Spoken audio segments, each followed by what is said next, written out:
We'll give Monsignor a couple of minutes to switch over. And if not, we'll go ahead and begin.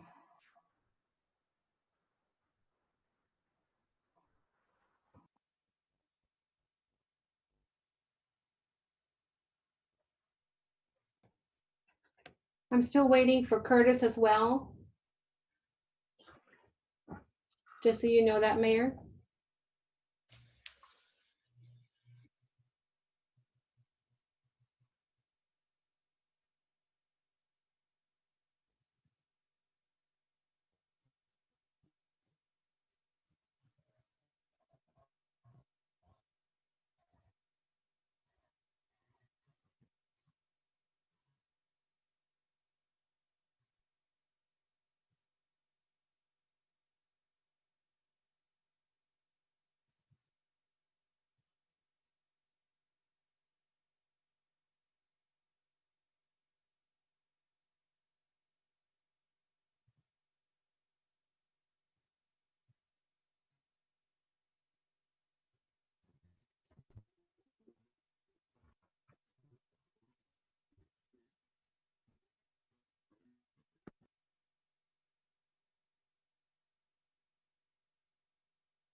Oh.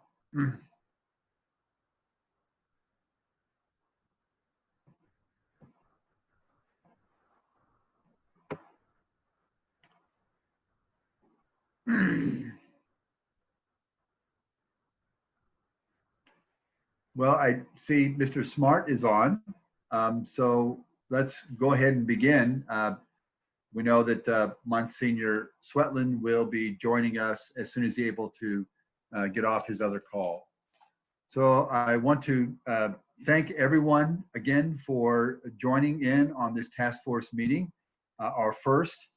I want to reiterate the objective of our task force is to simply host a conversation on community and police relations, specifically as it relates to race and systemic racism, and to make sure that everything we are doing everything we possibly can within our law enforcement community to provide safety and protection and equitable treatment, fair treatment to all we encounter.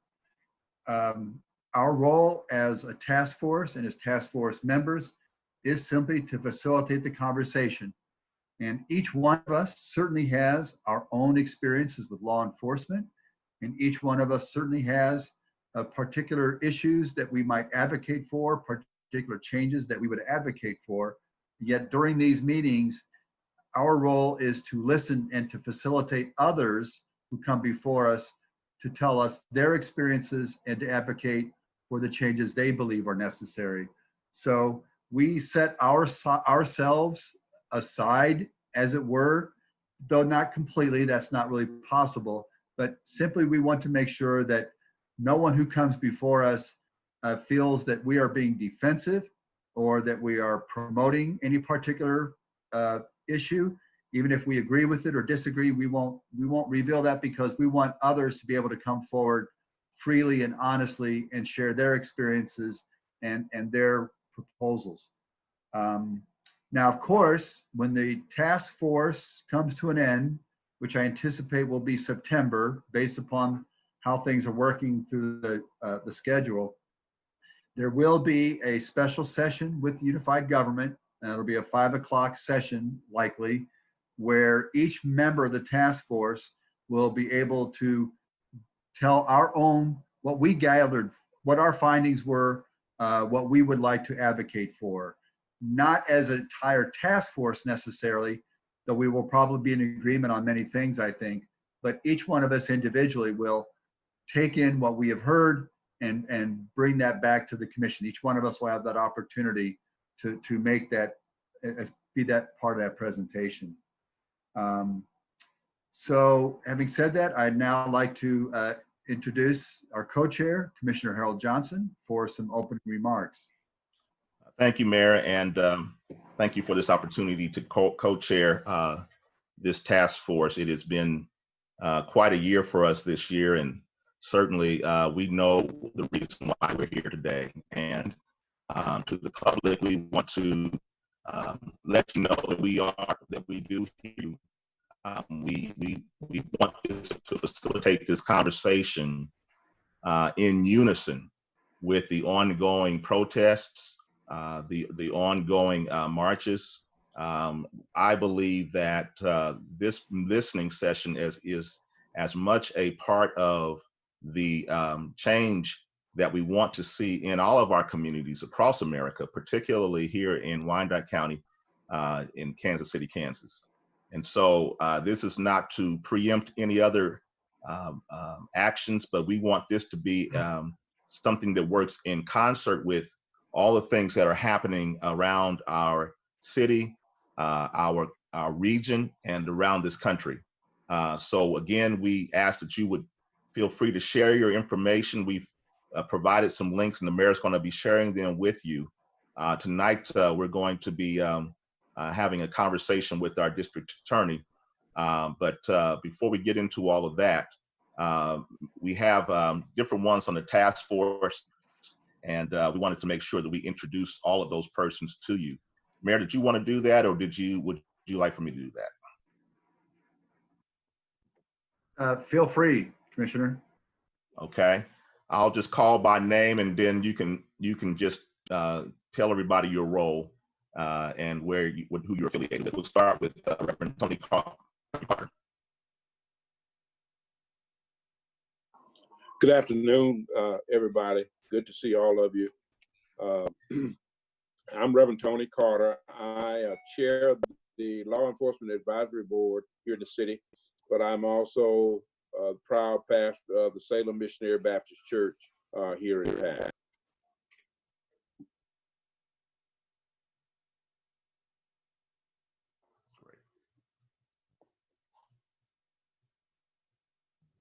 Hello, good afternoon, everybody. My name is Yereli Castor. I am a student who just recently graduated from Donnelly College, but I will be continuing my education at Rockhurst in the fall. Outside of school, I am a business apprentice who works at Cerner. Thank you. Thank you, Yereli. Monsignor Stuart Swetland. You need to unmute yourself, Monsignor. Sorry about that. I'm Monsignor Stuart Swetland. I'm the 7th president of Donnelly College. I'm here as a college president. I also, from my academic background, am my doctorate's in the church's social teaching, including the use of deadly force when it comes to military and police. Thank you, Monsignor. Interim Chief Michael York.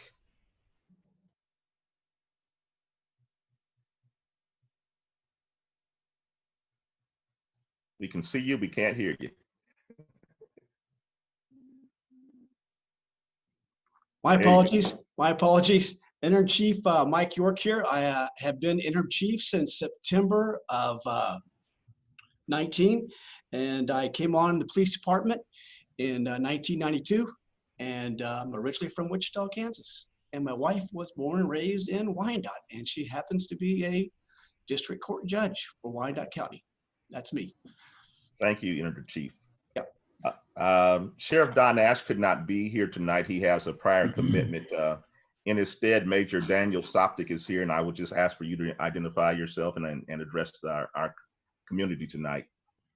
Thank you, sir. Yeah, Major Daniel Soptic, and I'll be setting in for Sheriff Ash tonight from the Sheriff's Office. Love to be here. Thank you. Thank you, Major. Dr. Evelyn Hill.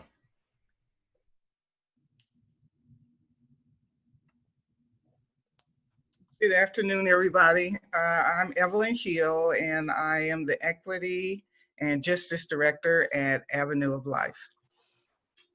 Thank you, Dr. Hill. And finally, Mr. Curtis Smart is with us. Hello, I'm Curtis Smart. I am a recent graduate from the University of Kansas Public Health System, and I have my master's in Public Health Administration, and I am also a physician recruiter at this time. Thank you. Thank you. Thank you. That makes up the committee as it stands right now. Our agenda tonight is to have a conversation with the Wyandotte County District Attorney Mark Dupree. And we're glad to have him on tonight. And he's kind of leading out our overall conversations for the task force to get information and feedback that we're dealing with. Commissioner, your internet, I think, is faltering. You're freezing on us.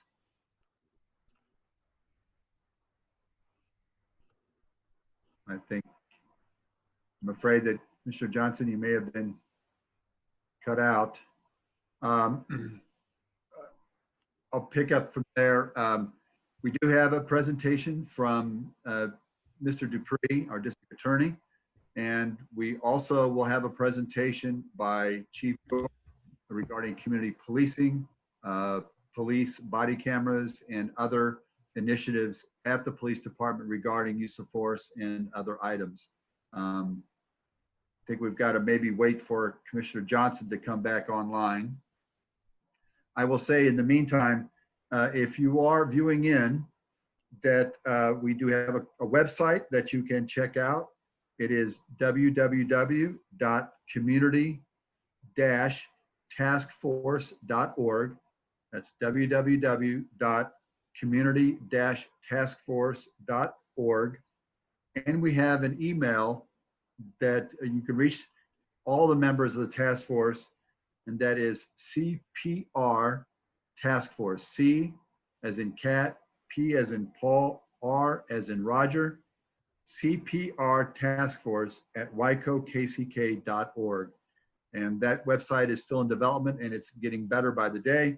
But if you would like to go and it's a good place, you can submit your own stories, tell your own experiences in one of many ways, and you'll be able to find each of those ways at that website.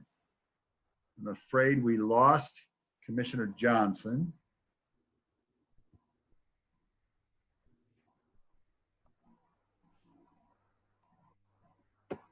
Oh, he's coming back on. I'm gonna give it back to you, Harold, here in a second.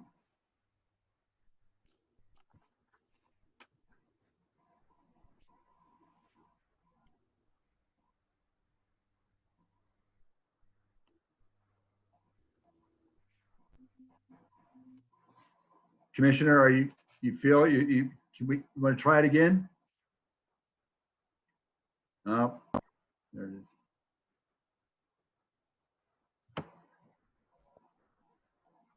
Well, it's I can see myself. I can't see anyone else right now. Well, there. We can hear you and we can see you. I continue with the introductions, and we are going to begin with Mr. Dupree, and we'll follow up with Chief York. All right. All right. Take it, Mr. Dupree. Thank you, Mr. Mayor. Looks like Commissioner Johnson, every time I see him, he freezes. And so I'll jump right in. Mark Dupree, Wyandotte County District Attorney. Thank you for the invite to come and begin this conversation. I will be speaking briefly, giving a statement, and then I'll do a short PowerPoint, after which I'll answer any questions. I would encourage you all to, this is, I'm assuming, a safe place. And so let's have a real conversation with real questions if there be any. It's extremely important that we note what began this conversation. It was the televised murder of George Floyd at the hands of a Minnesota police officer. Mr. Floyd was tipping point, many would say, for communities across the country, communities that have been long plagued by police misconduct. Protests in cities nationwide are calling for change to the systematic structures that perpetuate racial and other inequalities and enables excessive force by law enforcement that has caused so much pain and death. It was after the death of Mr. Floyd that the world was then availed to the reality that one of the lead officers in the case had over a dozen community complaints. This information was never told to the public nor to the prosecutor. Sadly, this process is not one that is different than the one we currently use here in my hometown of Wyandotte County. The mere fact that someone with a record of police brutality can end up patrolling the streets of our county, or for that matter, any county in this country, is unacceptable. It is extremely important that all information on misconduct, in my opinion, should be publicly available throughout the state via some type of database. That is non-existent except for on the federal level. There is a sad reality that we all must face. That is that officers often keep their jobs after committing crimes, excessive force, and a wide range of misconduct because of administrative processes on the police misconduct and how it is handled, which is often done in-house and oftentimes that is sealed up by contracts that police unions have with cities that allow only a certain type of public information to move forward. This gives a real perception of impropriety and many concerns for citizens. The community and the public are not made aware of any of the misconduct, which then allows these officers' conduct to go unchecked or perceptually to be minimized. It also gives officers that should not be in uniform the ability to leave one department and simply go to another, thus tainting yet another agency. Many officers, specifically the good ones that I have had multiple conversations with throughout the years, will tell you often, we do not want bad officers in our agency. And I think that that is a shared comment and really what many good officers believe. But we must deal with the systematic structures that keep these officers in these positions of uniform and what their misconduct has been hidden by the community and by the processes. So what we are proposing here is that we move from what many have labeled as anger amongst those who are protesting. I wouldn't label it anger. I would say enough is enough, to action, to do something different, something that I believe will benefit every citizen in our county. As Mr. Floyd's death was a tragedy, there are many other names that I can call and that many of you know of lives that were lost at the hands of police misconduct across the country and even here in Wyandotte County.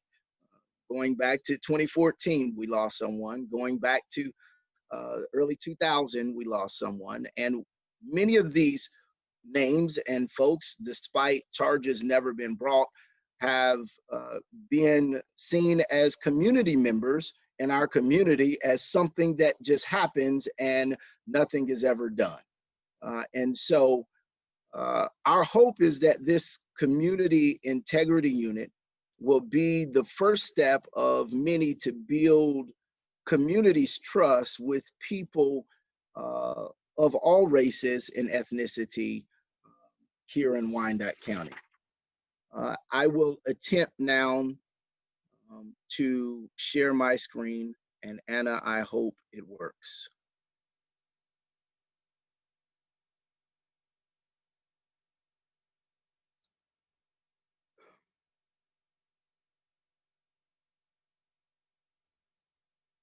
All right. Can everyone see my screen? Thank you. Yes, sir. Thank you. And so the Community Integrity Unit, the way that things are set up now is that when there is a community complaint for any specific officer throughout Wyandotte County, we have multiple policing agencies in Wyandotte County. We have the Kansas City, Kansas Police Department, which is the largest, the Wyandotte County Sheriff's Department, the Bonner Springs Police Department, Edwardsville Police Department, the Kansas City, Kansas Community College Police Department, District 500 Police Department, the University of Kansas, Rock Chalk Jayhawk Police Department, just a little bias there, as well as, if I'm missing anyone, I'm sorry. Hopefully none of them are watching. And so, but I think University of Kansas. okay, good. There we go. Thank you, Mayor. And so all of these agencies are here in Wyandotte County, and all of them have their own process in dealing with complaints, but specifically each of them house their own. Some are called internal affairs, others are HR, especially when you're dealing with the college and community college as well as District 500. But each of them, the community has to complain to the specific agencies of any complaint that they have, whether it is excessive force, whether it's rude, just being mean, or crimes that may have occurred. The way that it is set up, each agency has expected for individuals to come specifically to those agencies to make those complaints. Over the years, we have had multiple individuals contact our office to make complaints about officers. However, our office has not been set up to do any of the investigations to determine whether or not any complaint should be substantiated. So we have to tell them to go to the agency they're complaining about, many of which have declined to go to those agencies because their words, and I quote, is it's simply home cooking. And it, in my opinion, that is the same way of saying an appearance of impropriety. You're telling someone to investigate themselves. Via the Obama administration, the 21st century policing, one of the best practices of their 6 pillars that they discuss is independent investigations concerning officer involved anything, specifically dealing with crimes and officer involved shootings. This is something that we have changed here, and I'm sure the interim chief York will talk about that, how at one point Kansas City, Kansas Police Department investigated themselves concerning officer involved shootings. After a couple years of talking and working with this thing, we were able to now bring in, I think it's called the I-70 shooting team, which comes in, and chief, correct me if I'm wrong, and that is by way of Topeka Police Department, because you don't want to give the appearance of impropriety that, and also it brings credence to the outcome of whatever the conclusion of the whole matter is, whether the case is to be justified or criminal charges brought. It can be said that whoever did the investigation, it was an independent investigation, and therefore it brings credence and protects those officers. It is in that same line of thinking and under that same thought process that across this county, and I will say that all of those agencies that I spoke of before have all had independent agencies come in to investigate officer involved shootings and have done so for years. We just most recently got KCKPD to do that. But everyone else, I want to make sure we give kudos to all of those other agencies have always done that. And so it is that same thinking that we have when it comes down to community complaints. When community members have problems or have concerns with officers, there should be a safe place. As I began this statement. This should be a safe place to have a conversation where people should not feel judged, as the mayor said, and where people should not feel as though they're going to be looked at wrong. It is that same thought process where our community members should have that same type of safe place to go to complain about an officer that has done something wrong to them. And right now, beyond that of going to their agency, it is not there. The proposal here is that the district attorney's office extends or expands our conviction integrity unit into the community integrity unit. And the community integrity unit, the community integrity unit's goals are to ensure community safety, enhance community police relations, and provide an independent review process for minor to misdemeanor complaints involving individual officers of Wyandotte County law enforcement agencies. And it's important that we note it's all about community police relations. Here's the reality. Our public safety depends on community trust with our law enforcement. What are the benefits? The Community Integrity Unit will continue to focus on wrongful convictions, will focus on investigations of complaints and injustices, and to support law enforcement in building police community relationships, increase public confidence regardless of conclusion through outside agency investigation. It's important. Let me stop here because here's what I expect is that when we have the investigations done by our office, that many of these complaints will come back and show, one, that these are the facts that occurred, two, it was substantiated, or three, that it wasn't substantiated at all. And I think that that's extremely important because, you know, I won't use the term bad apple. I'm not a fan of that. I think you have just bad people, quite frankly, and sometimes it doesn't matter who they are, or what job they hold. But we always hear about those bad people. But this gives us the ability to say, especially when that the conclusion of the investigation is that it wasn't substantiated, that this did not happen, despite what may be all out on social media and all of the news that's running everywhere. We have an independent agency who can stand up and say that this was not substantiated, it didn't happen, and that this officer did not do what was complained about. And so it gives credence to that outcome, and it also safeguards those individuals who are doing the right thing. Because it's not fair, quite frankly, that the only time that law enforcement or policing get into the media or into the public is when there's something negative to say. And so I think it will bring people to realize not everyone in uniform is bad. And it also gives a real mechanism for people to believe that they didn't do anything, versus if your family member says that you didn't do something, even if you didn't do it, the fact is it's your family member. And so many people see that same policing of oneself in that same magnitude. So also what we will do is have a hotline for the community members to report any instances of credible accusations of excessive force or misconduct. And that hotline will be both in English and in Spanish. And so that way individuals can call and speak about their issues that they have. I'm wrapping up here, so whatever questions you have, please get them ready. Concerning the personnel, as stated in my presentation before, right now in our current staff is one full-time attorney. We have one part-time administrative assistant and one part-time investigator.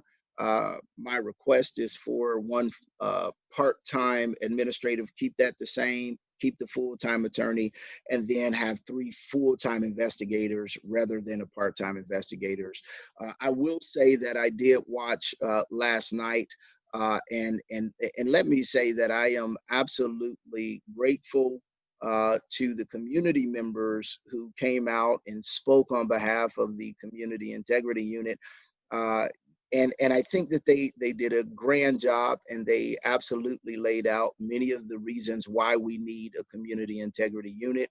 And it also, I think it's important to note that though I am the catalyst for this unit, this is not a Dupree's unit. This is a communities unit, which is why I name it as such. This is not something to benefit me. This is something that I hope will benefit our entire community, because every person in our community, I believe, will benefit from this unit. So again, thank you to those community members who came out and spoke eloquently and laid out the cause and the reason, as well as to the commission for listening and for hearing everything. I do understand that they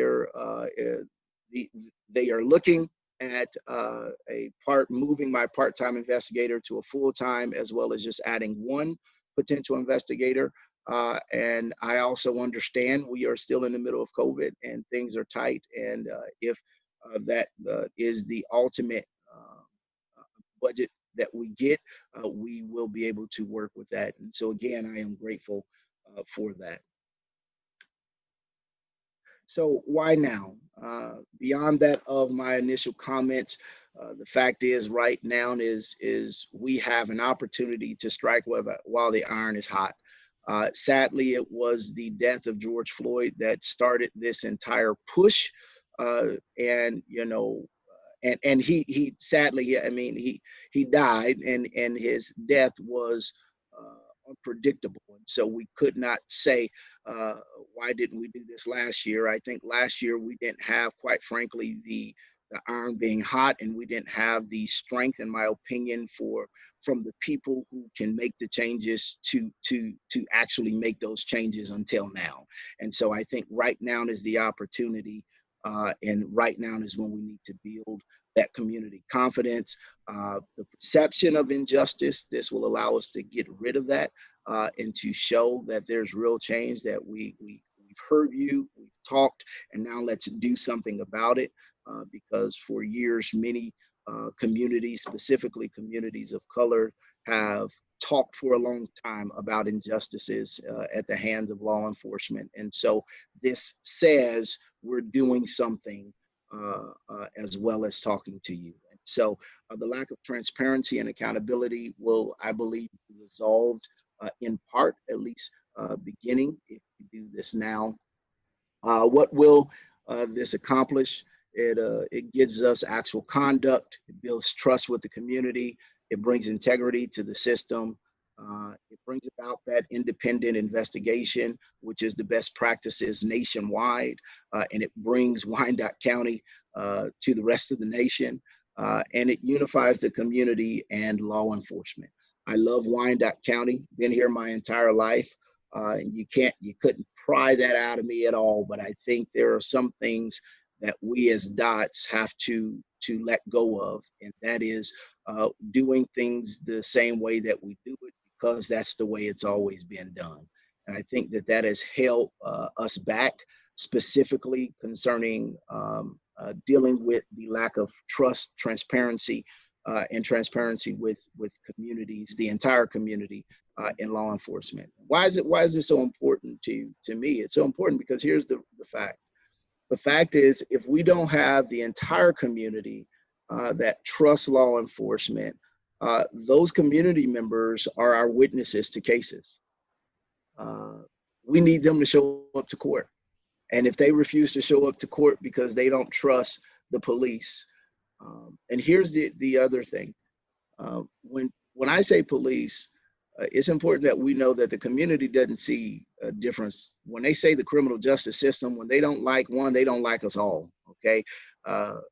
Police get hate mail, I get hate mail. Police get threats, I get a lot of threats. I mean, this is just something that comes with the territory, and it benefits the public safety if our community trusts our criminal justice system, because when we send that subpoena, when we call, when we beg and ask them to come and show up and point out that person, that individual, when that detective needs to convince them to come to court, we need them to say yes, and we need them to trust the police, and we need them to trust the court. And here's the other part. After we get past the witnesses, our jury. is made up of our community members. And so those 12 folks who are sitting there, if they don't trust the police and the work that they've done, and they think it's home cooking or there was a setup or something was wrong, guess what, folks? That makes it even harder to get a conviction on someone that both the police, the DA, and the judge may all agree did the crime. But it's the jury, it is the community members that ultimately make that decision. And where there is a lack of trust there, then it affects the outcomes of our cases. And so I think it's important that we all get that clear understanding that this affects the outcomes of cases and ultimately the public safety. City and County of San Francisco, they have a similar unit that is the Independent Investigation Bureau. And that unit, and I'll read it here, is an independent unit within their office which reports directly to the DA, committed to ensuring law enforcement accountability by conducting independent investigations and, where warranted, criminally prosecuting officers who violate the law. They have multiple things that they look at and investigate and review. They look and investigate excessive force cases as well as misconduct, and then they work with other units within the office to look at those cases. I will tell you that they have 6 attorneys, 6 DA inspectors, and 2 paralegals, and another, and I just have the link there, so if you want to go to it future-wise. Baltimore City, their unit is called Public Trust and Police Integrity Unit. On a day-to-day basis, the primary goal is to hold corrupt police officers accountable for their actions. Long-term goals is to restore public trust and confidence. You can read the rest. Ultimately, it's concerning accountability, transparency, and one standard of justice for everyone. If you're a regular citizen and you get a DUI, it should be the same laws that are in place for a police officer if they are pulled over and arrested for DUI, and not something different, which based off of union contracts oftentimes are the case. And so those are the, I think, the best suited for the just giving you examples. There are a few others, several others, quite frankly, that are out there, but I thought that those were best suited. So that concludes my presentation. I am going to push stop share. Oh, wow. I can't believe I just did that. This is amazing. This is my first time sharing it. I think I did pretty good. So sorry for me patting myself on the back there. But having said that, I'll take any questions at this point. I think this is an extremely important conversation, and it is my hope that that this is the beginning of dealing with some real systematic issues and concerns, and doing something that will really effectuate the change for the entire community. Thank you, Mr. DA. Can you hear me now? I can. Thank you.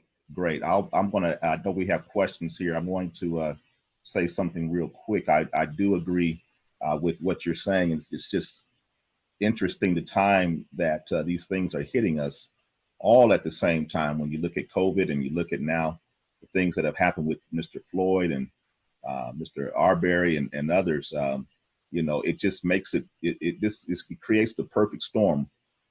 I'm glad that we were able to find a way to at least initiate the funding for the integrity unit, the Unity Integrity Unit.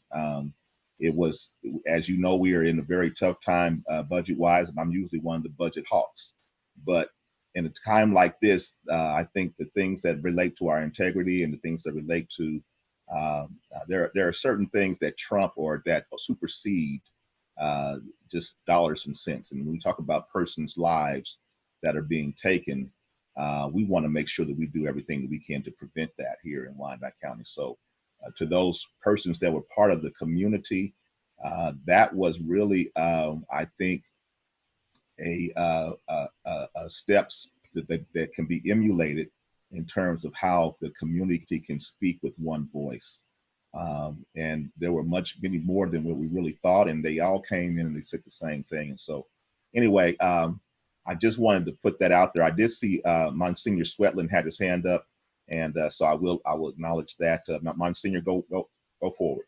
Thank you, and thank you for that presentation, District Attorney Dupree, Mark. It's always an honor to try to work these things out together and think these things through. I've got two questions, so I'll start with the first one first. When I was a military officer before I became a priest, one of the first lessons in leadership that I was taught is that a leader wants to always praise in public and correct in private.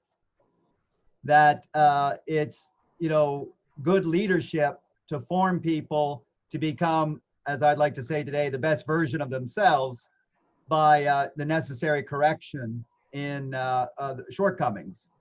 One of my concerns of this is that we would make all correction so public that it wouldn't allow police lieutenants, sergeants, all the way up to the chief to do the proper leadership and development that would be necessary to bring an officer up to, excellent. And just a natural formation, if you've got as large of a force as we do, some people are going to be average, some are going to be below average, some are going to be above, and you always want to move them to the next level. But that takes sometimes a lot of private work rather than public work. So how would we avoid just making it, and also making it so difficult that nobody would want to have their lives so scrutinized that they wouldn't be attracted to be a police officer or first responder? So that's my first concern. What does misconduct mean? And how can we draw the line so that someone who's just having a bad week doesn't end up having that all exposed in a way that's not conducive to them, correcting and moving on? That's my first question.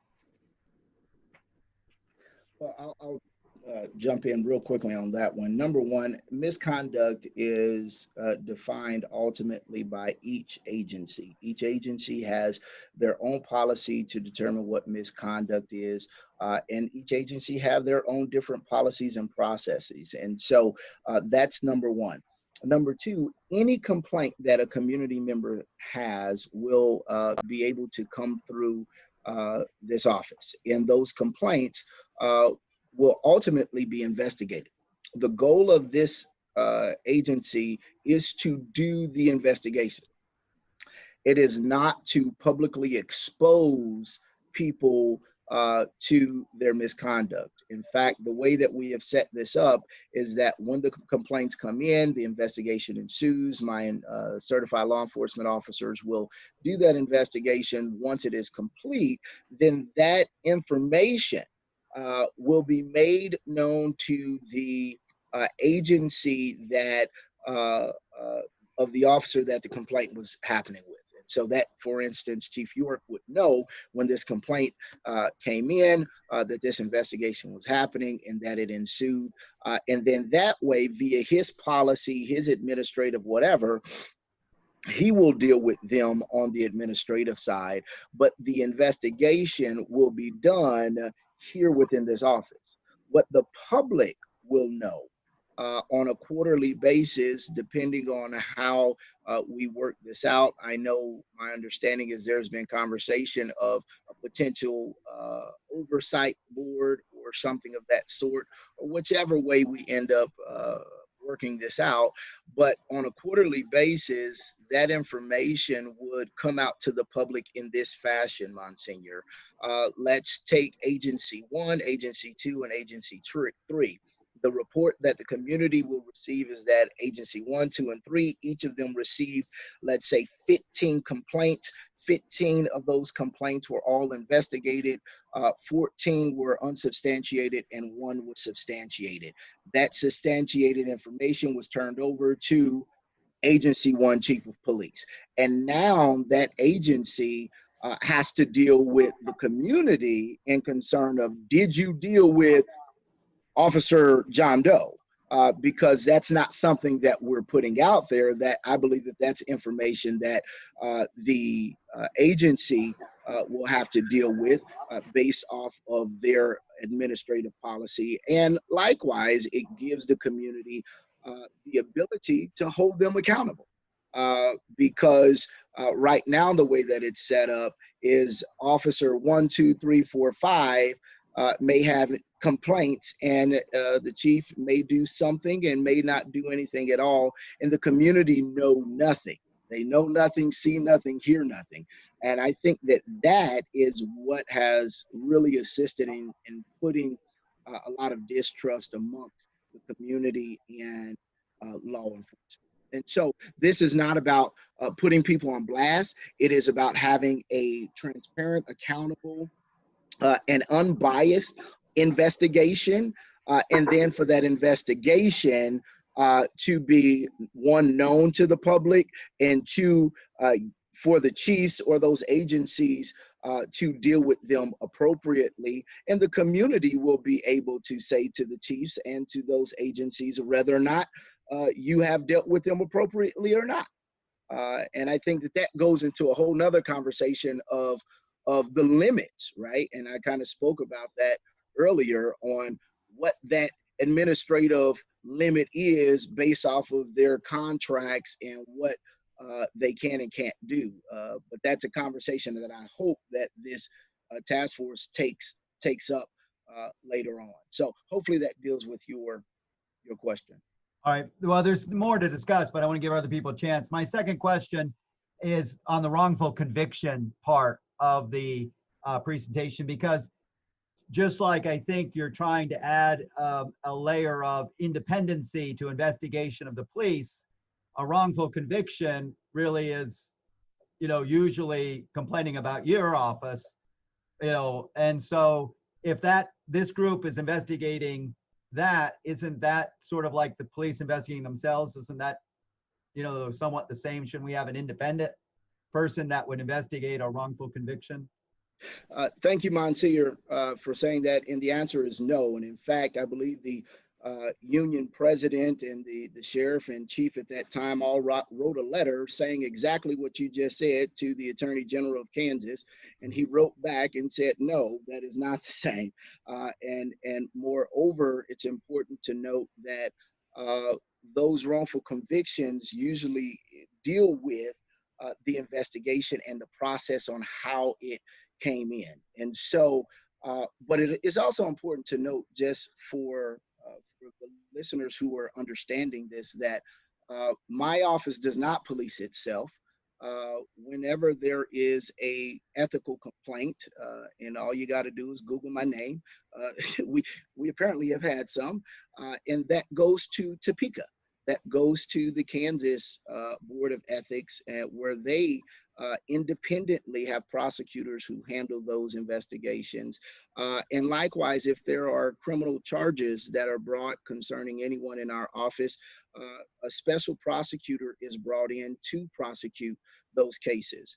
Specifically to wrongful convictions, the law allows, according to statute 1507, it is wrongful convictions or post-conviction cases for years, for decades, for centuries. This is what this office has always done. We have always, by statute, looked at post-convictions to see if there were any injustices that happened, if there were incompetence on behalf of the defense lawyer, or if there was some due process violations that occurred, or if a prosecutor messed something up. And by statute, those things have always been looked at. What I did with the creation of the Conviction Integrity Unit is put specifically a prosecutor to deal with those cases that this office, under the past two prosecutors, have always dealt with. And so, to answer your question, you're talking about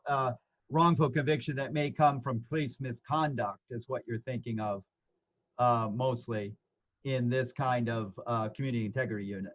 jurisdiction? Well, we deal with any wrongful conviction, and that is a broad statement, right? The broad statement is wrongful conviction. What we look at is the constitutionality of the case. Was there any wrongdoing that occurred in the investigation? Was there any wrongdoing on the part of the prosecutor?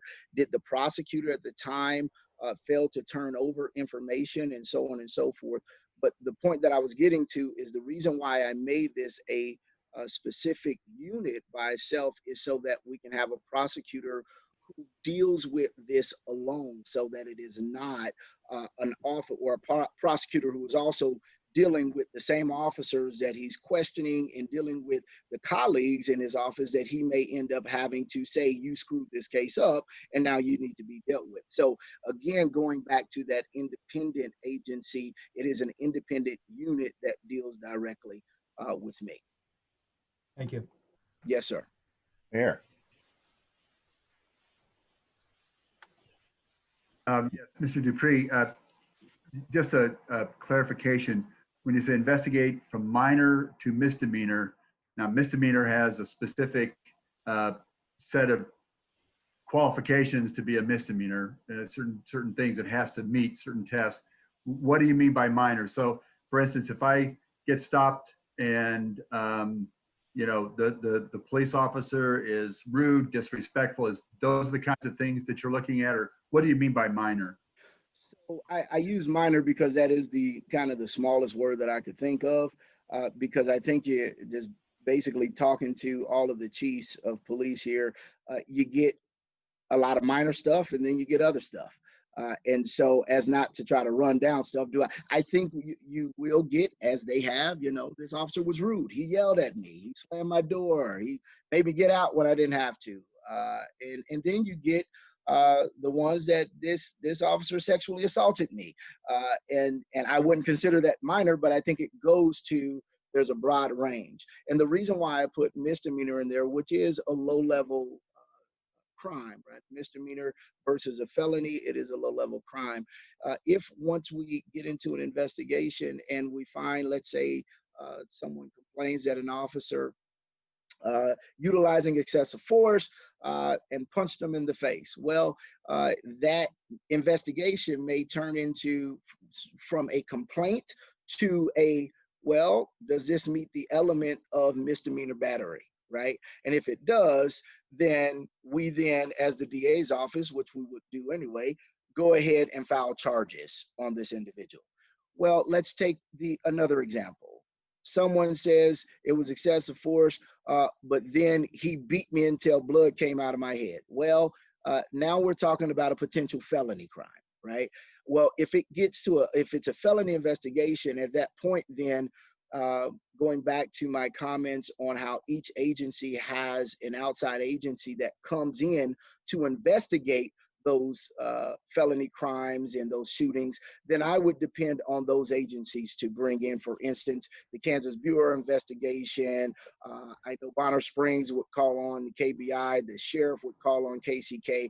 Hence, ultimately, when it comes to those type of cases. Now, I'll tell you that the two examples that I gave you, for instance, San Francisco, that DA's independent investigative unit, they handle officer-involved shootings and officer-involved manslaughter, things of that sort. We're not wanting that. Once we get to the misdemeanor level, we're stopping. And if it's more than that, then we're saying, all right, chief, I need you to bring in the KBI. And so that's why I put that in there, to make sure everyone understood.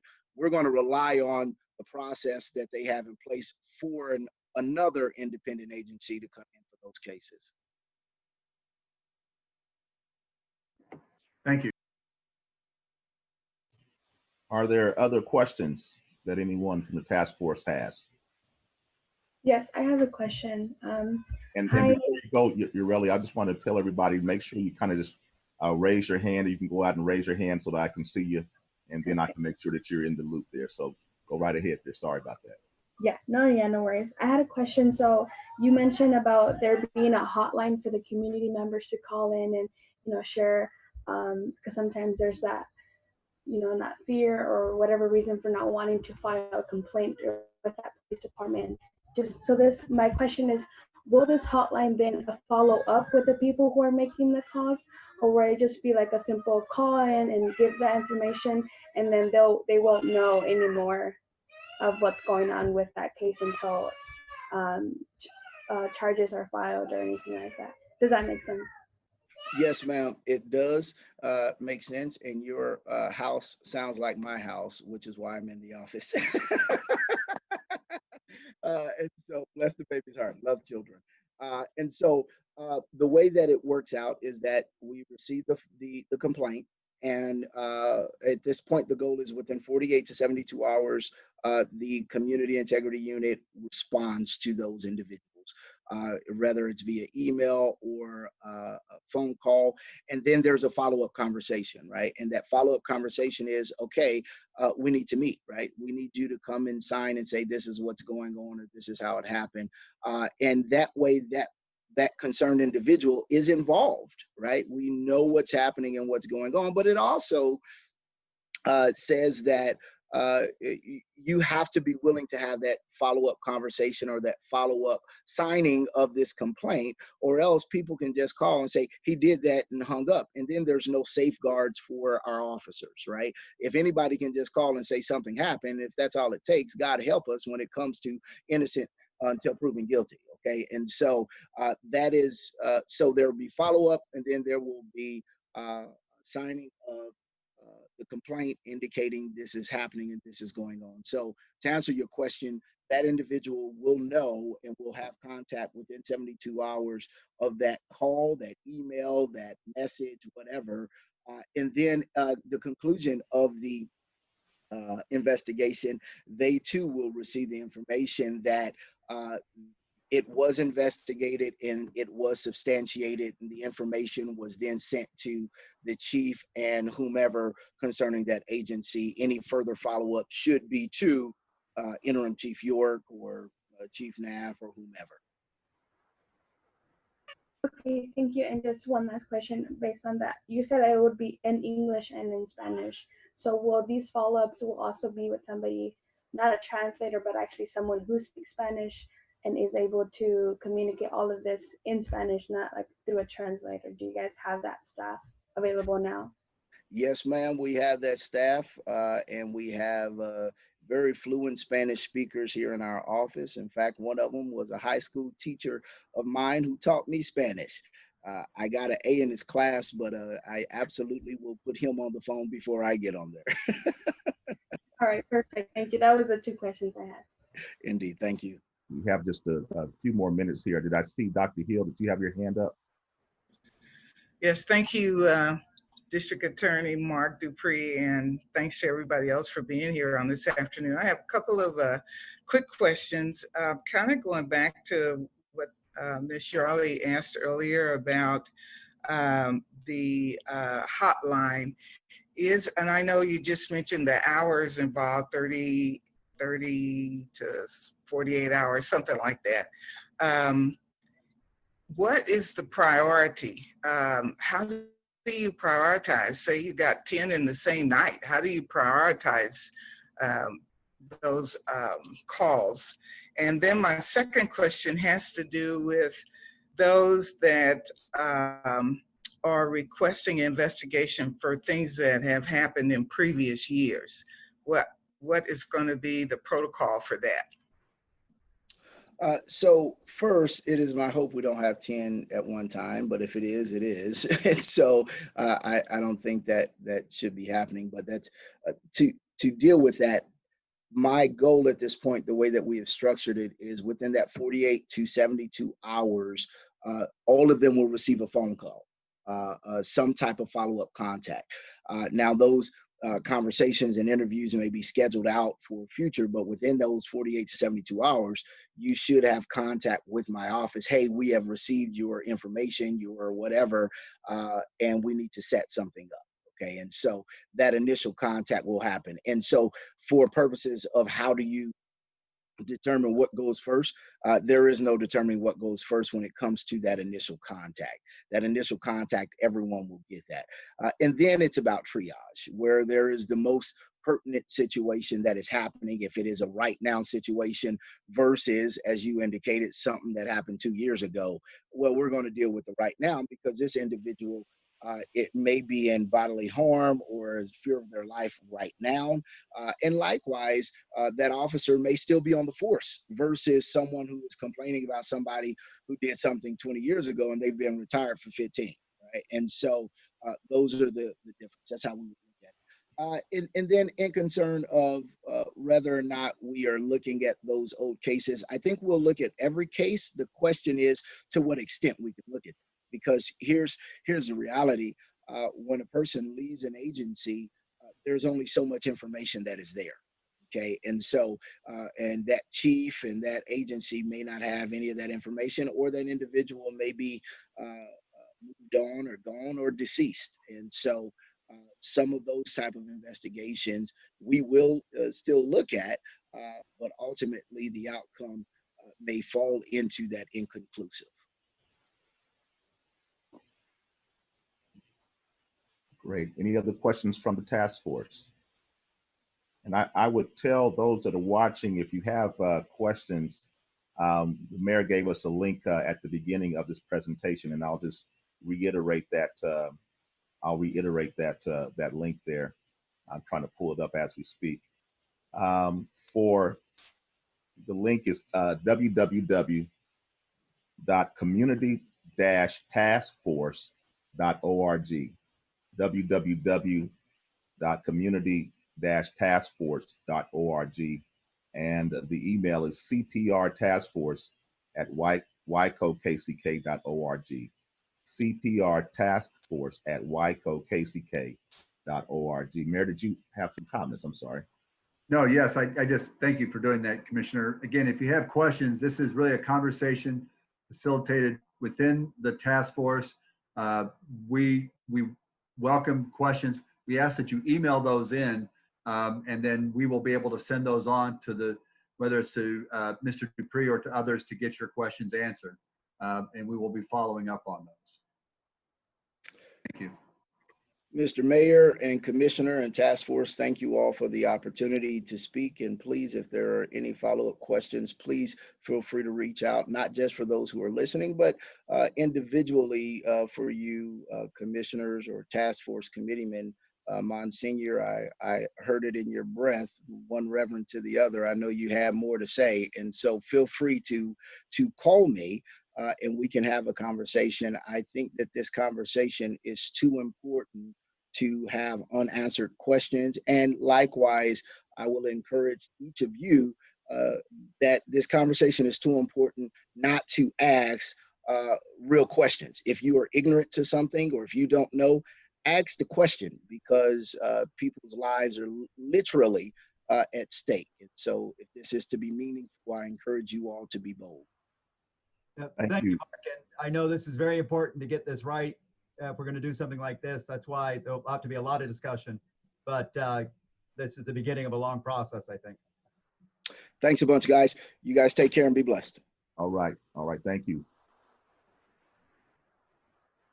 Chief York, we're going to have you up now for your presentation. Actually, Harold, Reverend Carter had his hand. Oh, I'm sorry. Now I know what it feels like to be one monitoring hands. That's why it takes two of us. Yeah, I was just thinking, District Attorney Dupree, you gave a couple of examples of other police departments who have made these kinds of steps and had this kind of unit established. Do you have any estimation as to how long it will have those police departments shown an improvement in the trust level? And if so, how long did that take? And I know that's a very generalized question, but I think that's our goal, is to kind of know what we're dealing with and what the time frames may or may not be. Here's what I'll tell you, and I know many prosecutors across the country. And quite frankly, many of them are all dealing with what we're dealing with right now, a uptick and an uprise of community members speaking out about the distrust in their communities. I don't think that there's a measurable anything right now that we can take. I don't think there's a data pool we can go and say, now does the community trust the police, especially right now. What I will say is this. I think it's important that we remember that this country was built on slavery and that our original sin is racism and discrimination. And we went from slavery to partial freedom to then Jim Crow and then police brutality and mass incarceration. And so I think there is a litany of history in our communities and in our country based off of America's original sin of racism. And listen, let me be frank here, right? I'm the first African-American district attorney in the state of Kansas elected. And sadly, it's me who have to do all this talking about this stuff. And then I'm going to get beat up on because I'm playing the race card. And let me kind of help somebody. When you're a Black person, there is no race card because it is not a game. A race card is a game. When you're talking about race relations in America, it is a reality that many people have failed to take full responsibility of the harm that the law has allowed to take place in our country, and under the sanctions of law has allowed things to happen. And that goes back to policing in its original form of being those who would chase down the slave who was trying to get free. And this is to law enforcement to try to kind of understand the context. It's not that everyone hates police, but when law enforcement looks at police and say, this is a great thing, for others looking at history, say, well, they started out as the slave catcher. It's trying to stop somebody from being free. This is not saying all police are bad, but this is understanding the history. And with that history, for all ethnicities in our county, which is extremely diverse, we have to respect all perspectives. And so, Reverend Carter, I think that having said all that, we took a long time to get to this place of distrust. And I think that whatever moves we make, it's going to take some time to see that turn something around. But what I don't think it should do is take a long time to do something, because we all know that where we are is not safe and is not okay for many people of color in our community.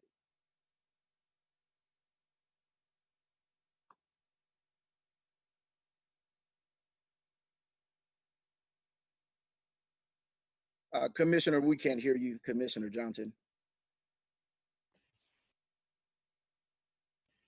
Can you hear me now? Yes, sir. Thank you, District Attorney Dupree. We appreciate your insight, and thank you to the task force for those questions at this particular time. I think we're going to switch over to Interim Chief York. He now has a presentation for us, and then we'll also take some time to have some questions and answers after his presentation. Chief York, is in your hand. Thank you, Commissioner. Let me share this screen so I can start my PowerPoint.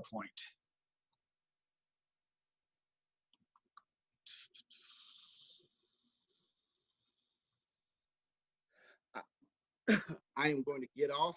Take care, folks, and be blessed. Are you guys able to see this?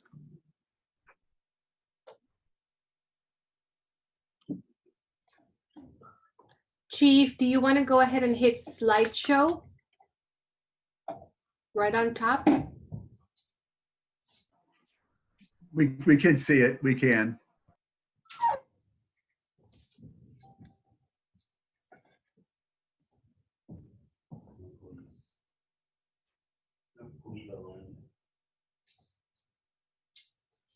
Chief, we can't hear you.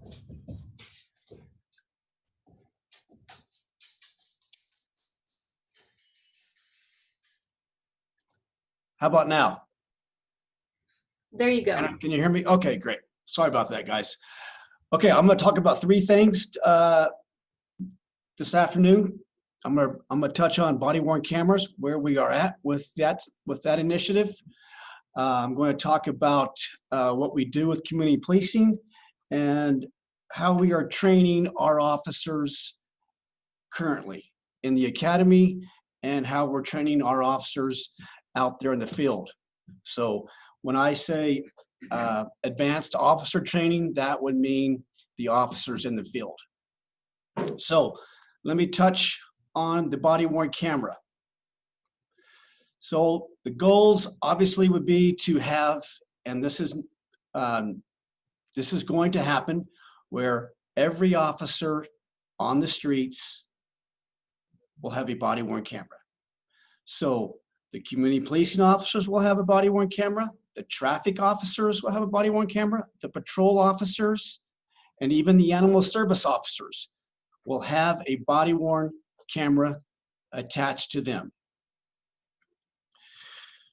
We're also going to get new in-car cameras. So we have two methods of video there. So when an officer pulls someone over, that will be recorded. They will all be new in-car camera systems that will work and sync with the body-worn camera. For example, if the officer turns his lights and sirens on, that activates the body-worn camera. So they sync together. So there's two methods. So it'll be an in-car camera, and when the officer steps out, the body-worn camera will be recording as well. Currently, we have an aging system that does not work. When it does work, it's half the time. So with this new initiative, we decided we need more than just body-worn cameras. We need in-car cameras as well. The cameras would record any enforcement contact with the citizens of our community. Let me touch on that real quick. The body-worn camera will be on during an arrest, a lawful search, any type of police investigation. They will be turned on. Now, if an officer just wants to talk to a citizen on a simple consensual contact, that would not be recorded. What he would do would be, he'd ask the person that he is talking to, do you want this to be recorded? And they say no, then we would not record it. So privacy issues, that will also be not part of recording, like a hospital. If an officer has to go to a hospital, they will look at that and they will address the person they're talking to make sure that they understand that they're being recorded. And if they say no, then they will not record them. So I guess the bottom line on this one is, any type of arrest, any type of investigation, it will be recorded. If it's just a simple contact, the officer just doing community engagement, there's no reason for him to be recording that type of engagement. Okay, so next slide. So it does improve officer safety. How that would be is that we'll have thousands of hours of video, and the officers will make mistakes. They'll make officer safety mistakes. We'll review that video and we can learn from it, and we will train the officers that, hey, this particular action was not safe for you or your fellow officers. So we'll improve the officer safety by reviewing the videos and find out what they're doing right, what they're doing wrong. Obviously, it's going to enhance public trust. It's clearly going to do great things for us when it comes to crime scenes, when officers respond to shootings or stabbings or whatever the case may be. That recording will be on, and it'll be used as evidence. And I know Mr. Dupree will appreciate that, because that's live, real-time footage that he'll be able to use in a criminal case. So it will increase the officer and the citizen accountability, and that will be as simple as, hey, if you know you're being recorded, obviously the officer is going to be doing it right because he knows he's being recorded. that's a two-way street. We believe that the people that they encounter know that they're being recorded, and they're less likely to do anything that would look poorly upon them. So that's another thing that that will help when it comes to the body-worn camera. So a timeline for this new initiative. We're working on the press release. We're working on the community presentation. I want to put an educational piece out there. I want to go to the community groups and I want to show them how these cameras work. And so they'll understand how they work, and they'll understand why we're doing it, and when we do it, and when we can turn them on, and when do we turn them off. So I think it's important that we educate the community on this, so they'll understand when they come across an officer that they are being recorded. So probably in August, I'm optimistic that we'll get some of the equipment shipped to us, and from there we'll start rolling the body-worn cameras out. We're going to do one station at a time. So we'll do Midtown first because they're a part of our pilot program. We'll work out the kinks with Midtown, probably take 2 or 3 weeks, and then move to East. So that way we understand the system, we understand what it can and cannot do, and that way we can slowly move the body-worn cameras to each station. And by the time we roll it out to the 4th station, we should have all the kinks worked out. And I suspect, and I'm optimistic that our officers will be fully trained wearing the body-worn cameras by late fall, all the stations. So the program does have some challenges. I will tell you that. There are, once we get this thing fully operational, there's going to be thousands upon thousands of video hours that we're going to have to go through. There's going to be Kansas Open Records requests when it comes to those videos. That's going to take more personnel to vet those out and to burn copies of videos and to redact them. We're going to need an auditor. That's one of the most important things I think that we need when it comes to body-worn cameras. We're going to have someone sitting down every day and auditing those cameras, making sure the officers are turning them on when they're supposed to be turning them on. And if they're not, we address that issue. Because the last thing I want is to have thousands upon thousands of video hours, and it's determined a year down the road that we weren't following our own policies. So we have to have an auditor when it comes to these body-worn cameras. So that's just a couple of challenges, I mean, that I'll have to face, because it's going to take more personnel to make this successful. Okay, so moving on to training. If you guys have seen this, that they signed the executive order about safe policing for safe communities. I just want to touch on this so everybody knows that we are in compliance with most of these orders. Number one, we must assess and improve our practices and policies. We do that. We have policy review weekly with our legal advisor. So we are constantly updating our policies and our general orders. Number two, we must be accredited. We are accredited, and we have been accredited for numerous years. We are accredited through CALIA, Certified Accreditation Law Enforcement Accreditation. Yeah, I think that's how I say it. Yeah, that's the acronym for that. So anyway, we are CALIA certified. Number three, departments must utilize a body that sets standards in use of force, de-escalation techniques, early warning systems, and community engagement systems. Again, we are in compliant because we are CALIA certified, and that all falls within that certification. Departments must prohibit the use of chokeholds, except in situations where the use of deadly force is allowed. I recently changed that policy about 2 or 3 weeks ago, where our particular hold is called a shoulder pin, which does cause some compression to the neck. However, that's not a typical chokehold. I have moved that particular hold to only deadly force situations. So we are in compliance with that.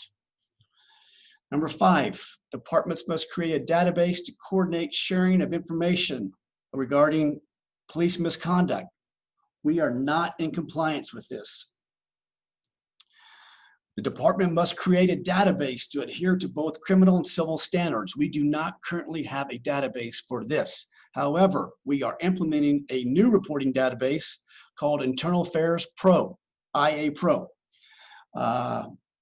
So that, once that gets fully operational, that should get us in compliance.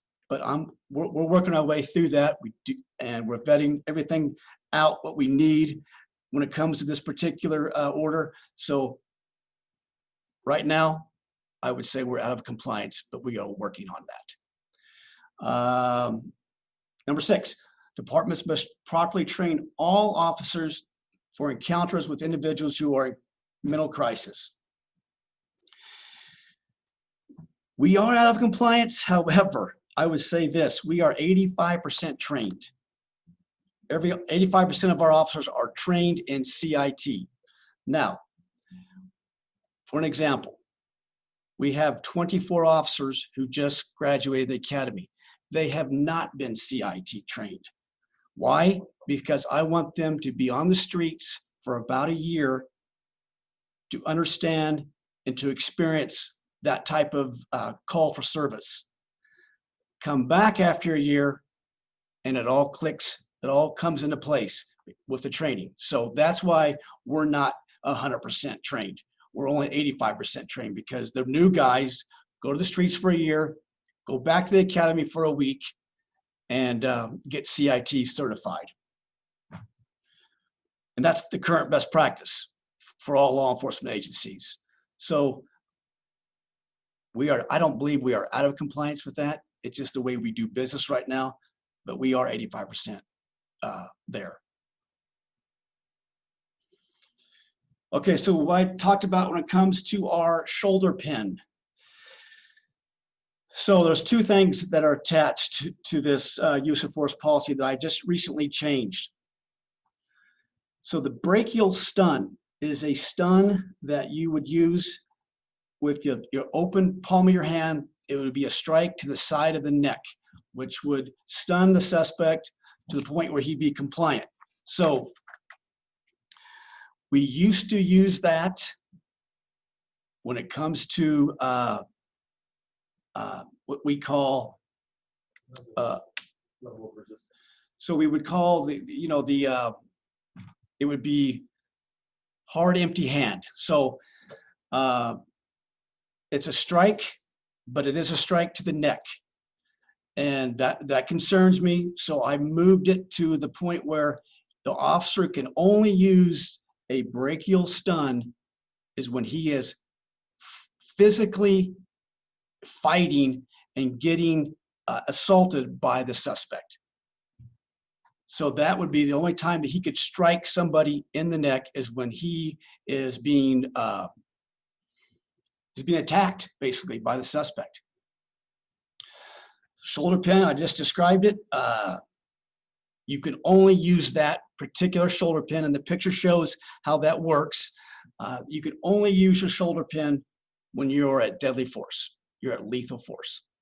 And those are the 2 changes I've made in the last couple of weeks.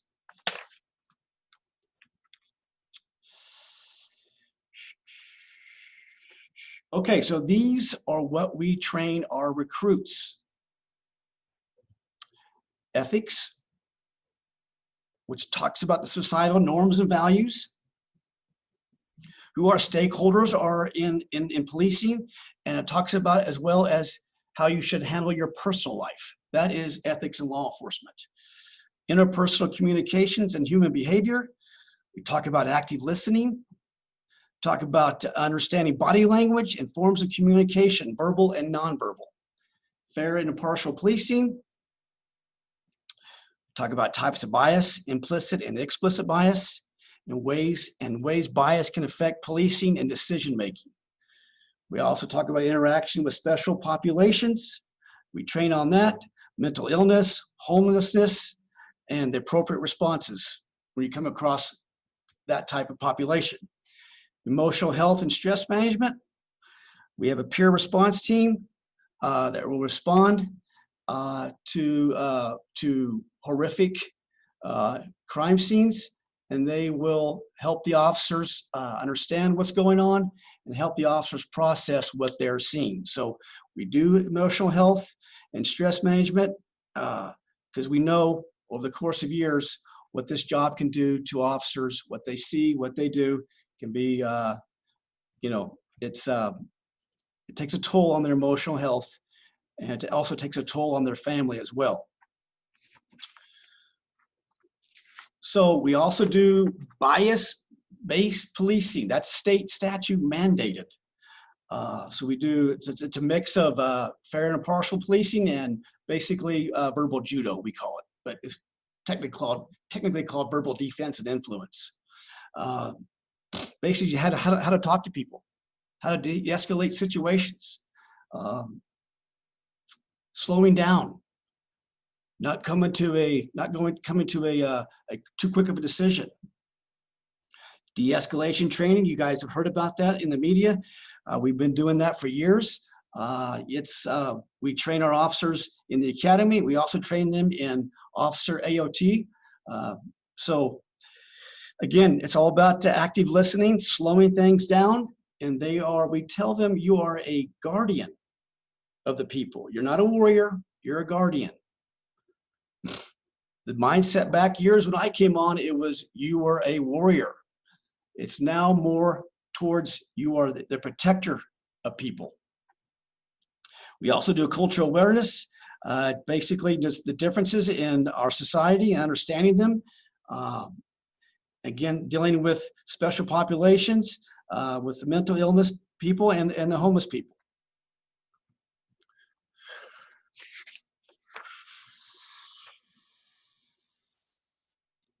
So let me just touch on this one more time on this peer support. We have about 40 officers that are trained to reach out to officers, give them resources, just listen to them, talk to them. I will tell you, the homicide of a little girl last week, our peer support guys went out there and talked to the officers, went to the roll calls, and to help them process what they saw, what they experienced. So the peer support team is it has a lot of value here in the department.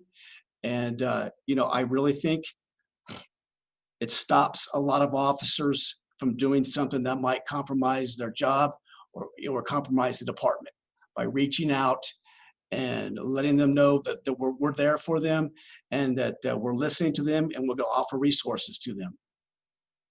And we do Dr. Gilmartin, he talks about emotional survival for law enforcement, basically staying healthy physically and mentally, and what the effects of stress can do to your body. So with all that being said, I did create this year a wellness officer. She works out of the chief's office. That's all she does is officer wellness. She responds to daily trauma-based calls for service during her shift. And these are all the things that we kind of incorporated when it comes to our wellness officer. She's talking about having a spouses academy, letting the spouses learn what we go through day in and day out. A mentoring program, which I totally embrace, would be something that we would give these young officers a mentor and help them guide them for the first couple of years. All right, so let's talk about community policing. Established in 1995. And I will say that's probably one of the best things that the KCKPD has ever done, is to create a full-time, independent, standalone community policing unit. Most departments just incorporate them into their patrol stations. We have a standalone unit, and all they do is work with the community. Officers have been assigned to different areas of the city, as you can see, and they just do nothing but neighborhood and community engagement. That's been going on for 25 plus years. I think it's been very successful. I don't have any way to prove this, but the way that the protests have turned out, I think that just shows you what a great job we've done in interacting with the community. We've had no violent protests. I think that's just one example of, we have a good working relationship with the community, and we've had it for years.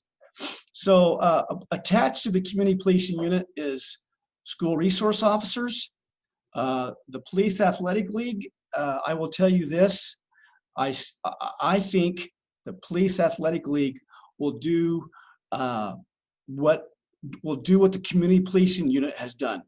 I think over the course of years to come, the Police Athletic League engages juveniles, and we will reap dividends from that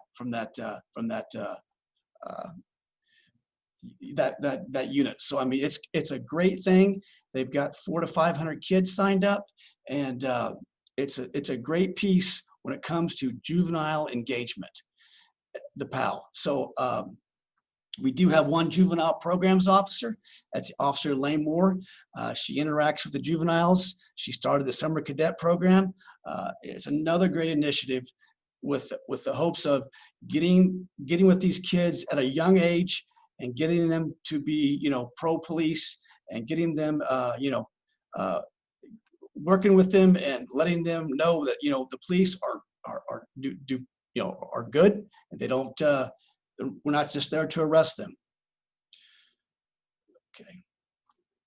So that's the demographics within the community policing unit. That's something you could look at. And these are just the, programs and events that we have. This is not all of them. It's just a few of them. So I will say we're going to post this on our website. But, as you read through these, today a reader, tomorrow a leader, our officers go and read to the kids. The Harvesters Food Program, I mean, we're supplying a lot of food to these kids twice a month. The Christmas in October, when we're helping with people that need home repair, and that just goes a long way with the community. And the Christmas program, the Cops Christmas program, I mean, that's been going on for 20 plus years. It's always a huge success. The community loves it. And it's such a great thing when we're giving, food and gifts for Christmas to the kids. This is a couple things that we've done this year with community policing, with the kids. So great stuff when it comes to community policing. We've done a great job with that unit, and I don't see that unit going away anytime soon, because it's such a great resource for us to have with the community. And I think that is all that I have.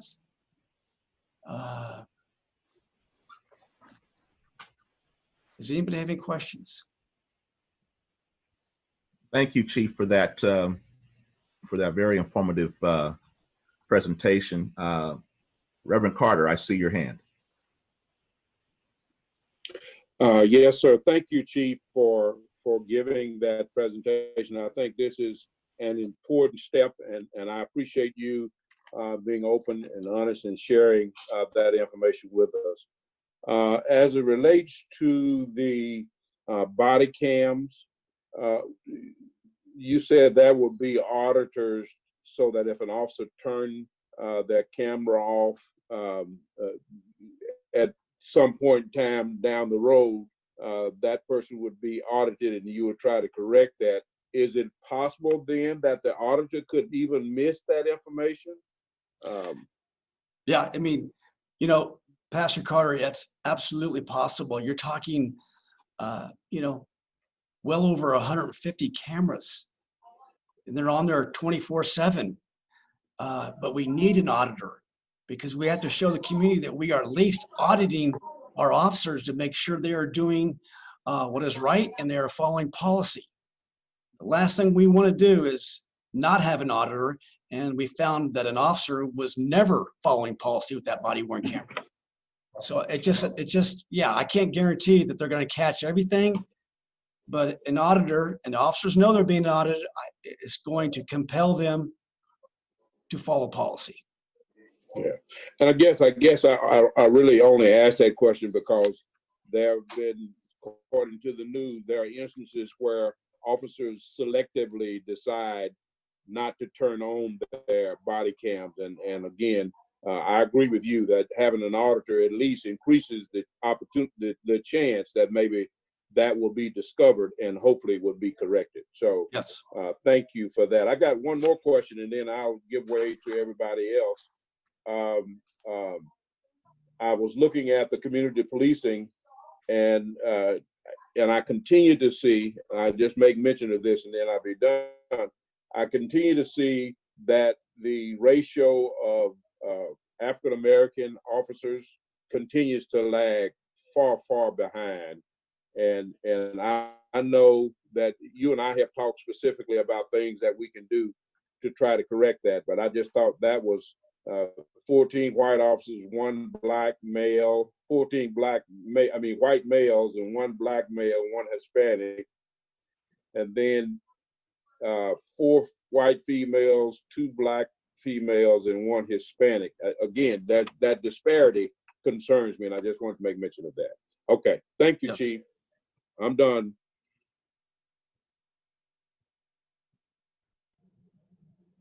Thank you, Reverend. Mayor?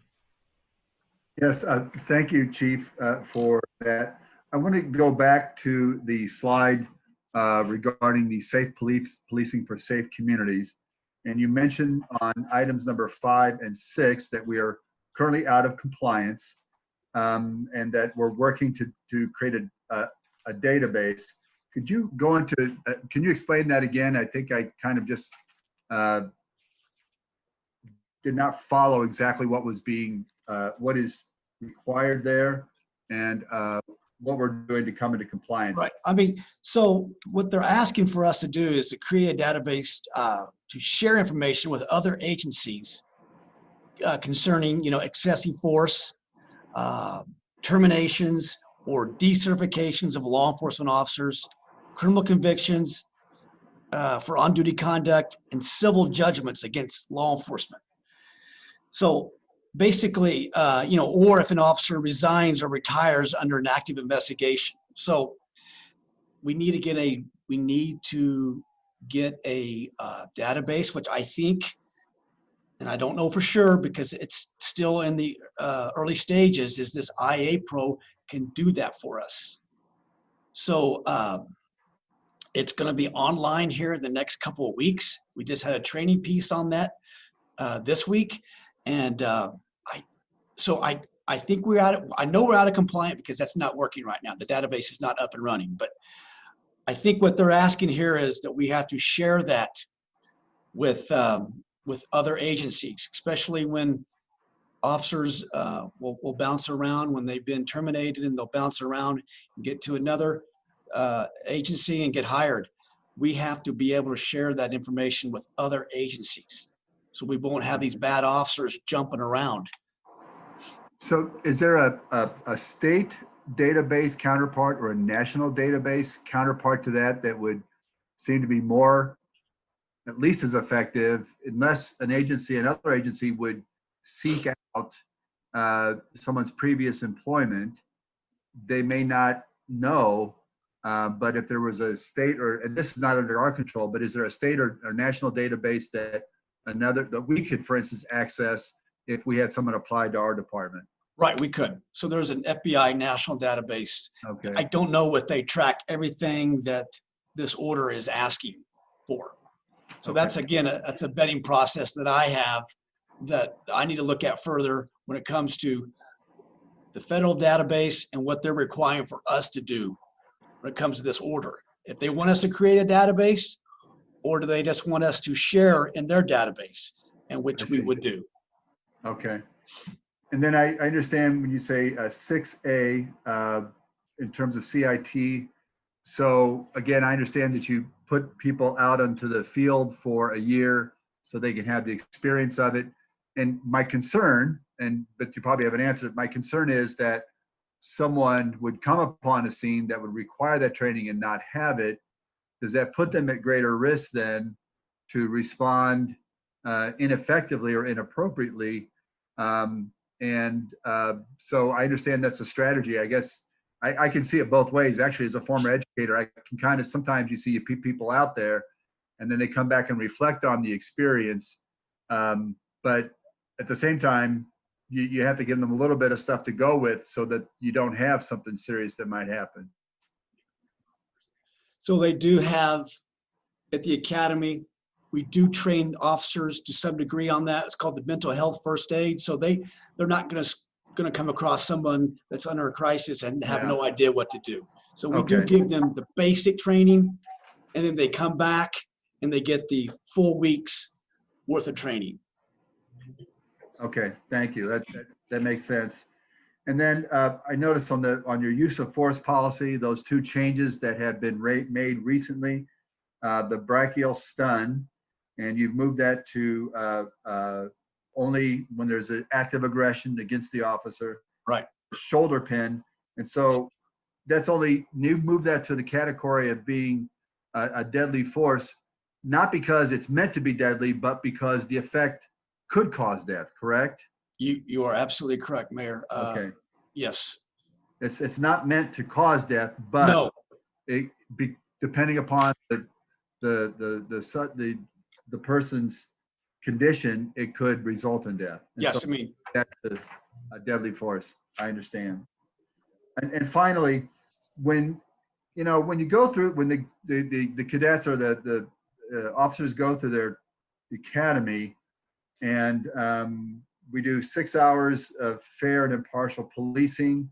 And then you also have been doing the bias-based policing. Is it your experience that individuals who may be biased, does it reveal itself during the training? Is that an opportunity then for intervention with them? Have we ever, for instance, had a case where we have had to remove someone from the academy because they showed that, and we just didn't want to take the risk, didn't want them to stay in? Just, can you flesh that out a little bit? Yeah, I mean, Mayor, it's a good question. Everybody has biases, and the training really kind of vets those out and you realize, oh man, I didn't even know that was something that that I thought, I didn't realize that was a bias. And it's a great course, and it just gets the officers, they're able to reflect and know, okay, well, that type of thinking is not something that I can act on. I mean, I realize now after being trained, oh, that was a bias. That's not good, and I need to correct that. So explicit bias, now we've got problems. They're acting on it. They're acting on their beliefs, and that's a problem for the police department. So, but that's why the training it has value, because a lot of people don't realize what their thought process is. That's actually a bias. So I guess a further question would be, in a way, it's all about culture. I think it's interesting that when you speak that you're not training them, the mentality is, we're not training you to be a warrior as much, we're training you to be a guardian, a protector. And so that's a cultural shift. And insofar as each person understands the difference, and sense says yes to that difference, and wants to be really a guardian and a protector, you know, if you had to evaluate, assess kind of the state of the department, you know, our officers, is it something that has been embraced? Is there resistance to that? And how, you know, it's a very hard thing. If the culture was to be a warrior, and I understand that because, you know, again, you know, I understand that, you know, you feel like you got to go out and protect people's lives and property and find the bad persons and bring them in. But there's another thing where you're looking to be a protector and a guardian. Just is it been embraced? Is it really that culture operative in your assessment in the department? Well, Mayor, I would say this, we've been training that for a lot of years. And my opinion, yes, the culture of the police department has changed. Sometimes we have to be a warrior. When there is something actively going on and you have to engage, well, then that's what time to become a warrior. But arrests make up so little of what you do. And the guardian piece is a bigger piece of what we do. It's helping people, protecting people, giving people guidance, being there for them when they need us. We don't, I mean, yes, we make arrests. We have to, that's our job. But that's just a small piece. It's about talking to people, treating them with dignity and respect. And I believe that we have embraced that because obviously the recruits get that training, and every officer on this police department has received that type of training and would have that type of mindset to be a guardian.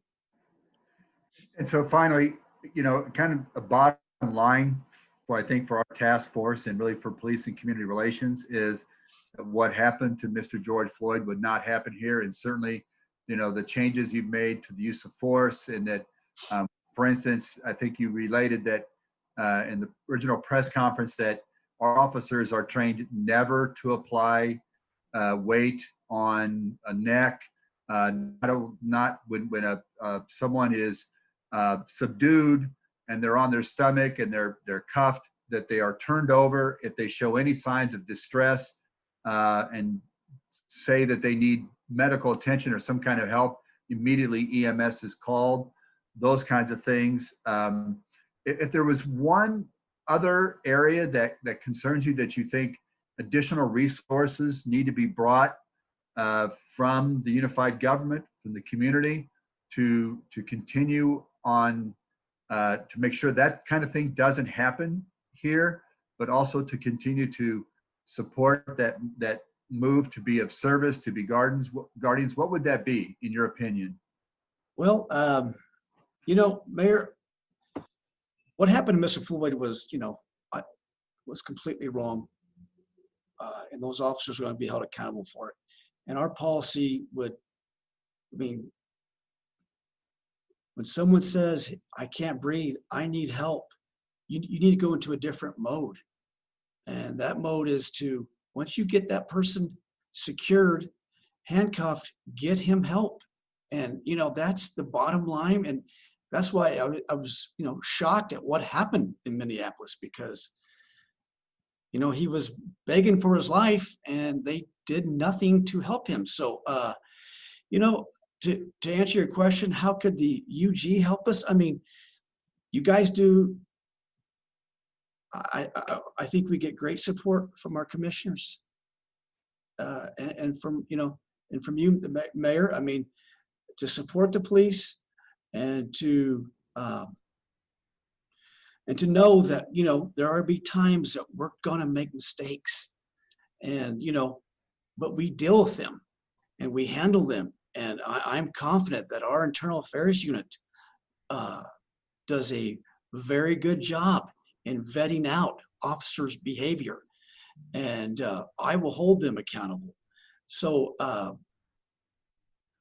you know, I mean, I think the police don't feel the support of the community. I mean, nationwide, you read the articles, you see it on the news. I mean, talking about defunding the police and those kind of things. I mean, it's frustrating for officers, and I'm hearing it, and I'm seeing it, and I'm seeing people retire because they're like, I can leave. This is not worth it anymore. It's just all about the community, and if they support us, and I think they do. I think they do. But you get that national narrative, and it's really frustrating because everybody's been lumped into one category, and that's just not KCK PD. I think we do it right. We train right, and we're well ahead of the curve when it comes to where most agencies are.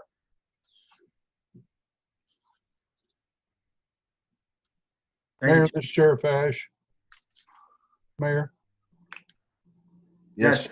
Hi, this is Sheriff Ash. Go right ahead. Yeah, may I have a comment on that? Please. Sure. So I agree with everything Chief York has said there, and I think that's right on. I have one thing I wanted to bring up here tonight that I advocate, and I have advocated for quite some time. I don't think we ever, I agree with Chief, I don't think we ever trained our people to be warriors per se. We've always trained them to be guardians. The other analogy we used to use is they're like sheepdogs. They're like sheepdogs watching over the herd. They're not there to hurt the herd, the sheep, but they are there to protect against the wolves.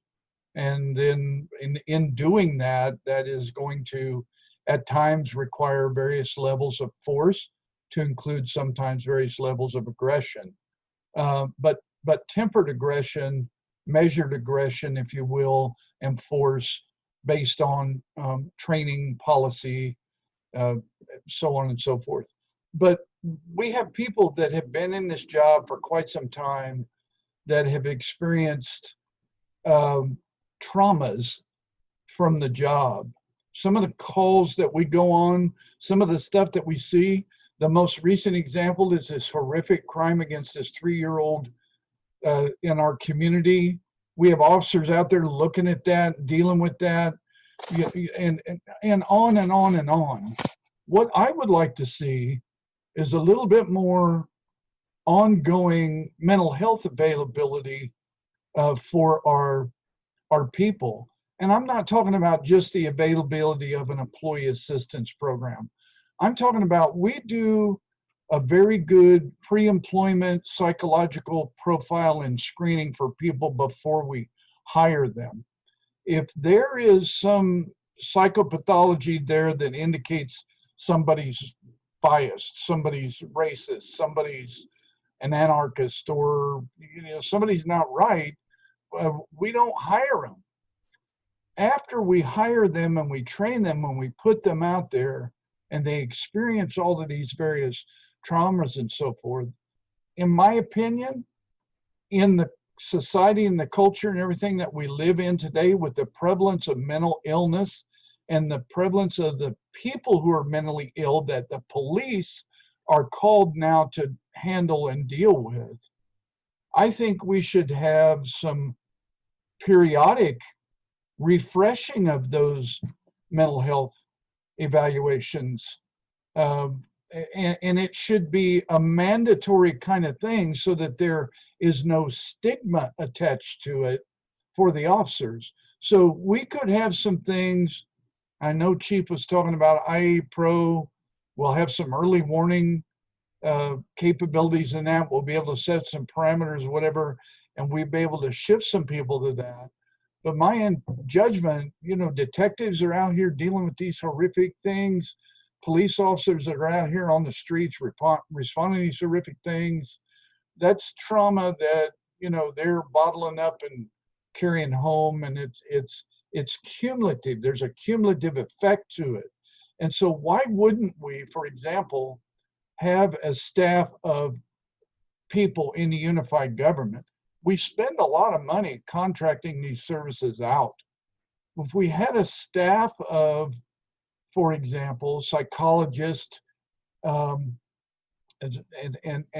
people that were available that worked for the unified government and helped particularly the public safety departments do periodic, maybe it needs to be something that happens every 2 years, something that happens every 3 years, some regular periodic schedule that everybody participates in. There's no stigma attached to it. And the other thing I think we could do is we could do the same type of periodic checking on backgrounds.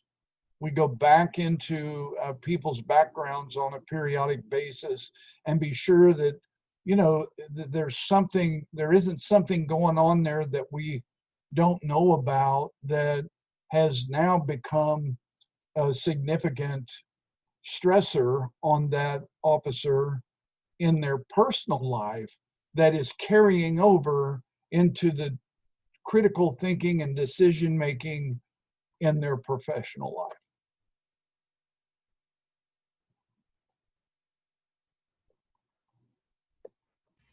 Great, thank you, Sheriff. We appreciate you for getting in on this. I see Monsignor raising your hand, and I think this will probably be our last question. I see Monsignor and then Curtis, and then we'll close out. Monsignor, please. I want to change tack a little bit and talk about the general orders and the use of force protocols. And you know, in the military, we call these rules of engagement, and the military leaders are involved, but ethicians are involved. The JAG Corps lawyers are involved. The civilian oversight is involved and ultimately has powers to set those rules of engagement. How are we doing that for our police? And I'm thinking particular as an example, I was very concerned by what I considered the indiscriminate and problematic use of crowd control agents like tear gas and pepper spray in Kansas City, Missouri. So I would want some transparency for the community to have confidence that these things meet the standards that we as a community would want to see being used on for our citizens, our fellow citizens. So I'm just interested in the transparency and how those are set and how we see going forward the periodic review of those so they meet contemporary ethical standards. Yes, Father. I would say this: when an officer, when an officer uses force, and the majority of the time, it's usually just some type of muscling technique. Well, the officer would make notification that he has used force. The supervisor will respond to the scene and interview all parties that are involved and make his recommendation on a report. From there, the captain reviews the use of force, reviews what the sergeant has said and his determination, and then he will forward that up to our use of force coordinator. That's how that use of force coordinator would review it and determine if the use of force was lawful. So there's three steps there where we have people looking at our use of force. Now, when it comes to transparency, we do put out a yearly update or yearly information on our use of force and the amount of times we did it and what kind of force we used. So that, that's probably something that needs to be enhanced. But there is a number of processes that we go through to make sure that officer used lawful force on the arrest. And I see, and I think that's good, and we can talk about how those are looked at. But I'm thinking more of the like, let's just get to the nitty gritty. Let's pick one. Since I chose this one, I'm going to stick with it. When would Kansas City, Kansas Police or Sheriff's Department use chemical weapons like tear gas or pepper spray? And how is that process reviewed, that when we teach our officers, this is when it's appropriate to use this particular agent? Right. So we do have a training piece of the academy. It's called Field Force. The officers would not make the independent decision of using tear gas or pepper spray. That would be a decision from above. So when do we use that? I believe we would use that, and I would give the go ahead in using that if the protest was asked to disperse, they did not, and that the protest was committing crimes such as destroying property, city property, public property, whatever the case, committing crimes. We've asked them to leave, to stop what they're doing, and they refuse to do so. In my opinion, Monsignor, I'm not going to let someone burn a city block down. So at that point in time, I would engage with the pepper spray, but they would be warned several times, advised that they're going to be pepper sprayed several times, and then also they'd be given a route to take. If you want to leave, you go down Minnesota Avenue and take a left on 8th Street. That's the route you're given to leave. If you are a peaceful protester, we're giving you specific instructions, and they'll leave. But the people that refuse to leave and are still committing crimes and destroying our property, that's when I would engage with the use of force. Right.